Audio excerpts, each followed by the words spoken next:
এই যে নিয়ামত আল্লাহ পাক আমাদেরকে দিলেন, এই যে মাতা পিতার জন্য আমাদের কি কোনো দায়িত্ব নেই? তাদের জন্য কি আমাদের কোনো তাদের প্রতি আমাদের কি কোনো দায়িত্ব নেই? এই মাতা পিতার জন্য আমাদের অনেক দায়িত্ব আছে, অনেক দায়িত্ব আছে, যেটা আল্লাহ পাক কালামুল্লাহ শরীফের মাধ্যমে এবং আল্লাহ নবী সাল্লাল্লাহু আলাইহি সাল্লাম হাদিসের মাধ্যমে, অসংখ্য হাদিসের মাধ্যমে আমাদেরকে সেটার গুরুত্ব বুঝিয়ে দিয়েছেন।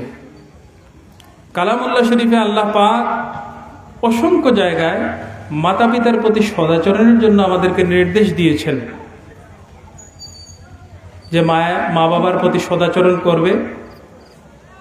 এবং আল্লাহ নবী সাল্লাল্লাহু আলাইহি সাল্লামের অসংখ্য হাদিস আমরা পাই, যে হাদিসে মাধ্যমে আল্লাহ নবী সাল্লাল্লাহু আলাইহি সাল্লাম আমাদেরকে পিতামাতার প্রতি সৎ ব্যবহার করা, তাদের ভরণ পোষণ করা, তাদের জন্য দোয়া করার ব্যাপারে আমরা উৎসাহিত হই, আমাদের শিক্ষা পাই।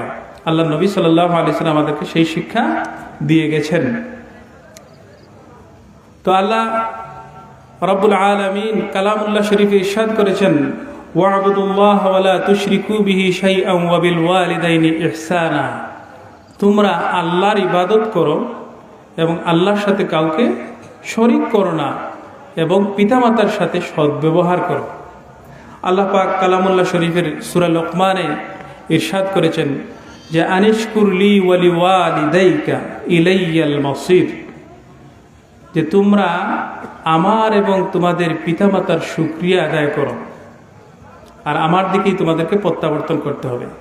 এই আয়াতগুলো থেকে আমরা খেয়াল করলে আমরা দেখতে পাই যে আয়াতগুলিতে আল্লাহর হকের সাথে সাথে আল্লাহ পাক তার আমাদের মাতা পিতার হকের কথাকে তুলে ধরেছেন। মাতা পিতার প্রতি সদ্ব্যবহারের কথা আল্লাহ পাক বর্ণনা করেছেন একই আয়াতের মধ্যে। প্রথমে আল্লাহ পাক তার হকের কথা বলেছেন, তারপরে মাতা পিতার হকের কথা বলেছেন। একই আয়াতের মধ্যে এইভাবে বলার মাধ্যমে কি আল্লাহ বোঝাতে চেয়েছেন? যে আল্লাহ পাক মাতা পিতার প্রতি সদ্ব্যবহার, মাতা পিতার প্রতি ভালো ব্যবহারের প্রতি আমাদেরকে গুরুত্ব বুঝিয়েছেন এবং উৎসাহিত করেছেন।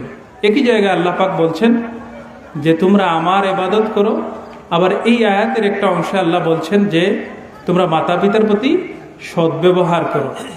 এটার মাধ্যমে আমরা বুঝতে পারি যে আল্লাহ পাক মাতা পিতার প্রতি সদ্ব্যবহার, মাতা পিতার প্রতি ভরণ পোষণ, মাতা পিতার প্রতি দোয়া করার জন্য আমাদেরকে আল্লাহ পাক কতটুকু উৎসাহিত করেছেন। আমি যে আয়াতে কারিমা শুরুতে তিলাওয়াত করেছি, যে আল্লাহ ইরশাদ করেছেন ওয়া কাদা রাব্বুকা আল্লা তা'বুদু ইল্লা ইয়্যাহু ওয়া বিল ওয়ালিদাইনি ইহসানা, যে আল্লাহ আমাদেরকে নির্দেশ দিচ্ছেন যে আল্লাহ তা'বুদু ইল্লা ইয়্যাহু ওয়া বিল ওয়ালিদাইনি ইহসানা, আমরা মাতা পিতার প্রতি ইহসান করব। এবং আল্লাহ পাক আমাদেরকে বলছেন যখন আমাদের মাতা পিতা বার্ধক্যে উপনীত হবেন, তাদের মধ্যে কেউ একজন অথবা তাদের দুইজন, কেউ যদি বার্ধক্যে উপনীত হন, মানে বৃদ্ধ বয়সে উপনীত হন, তখন আমরা কি করব?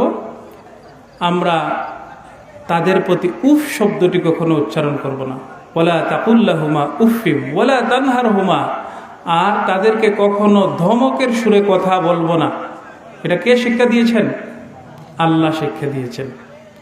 আমরা জানি যে বৃদ্ধকালে অনেক মানুষের মধ্যে তিক্ততা চলে আসে, অনেক মানুষের মেজাজ খিটখিটে হয়ে যায়, আমরা দেখি।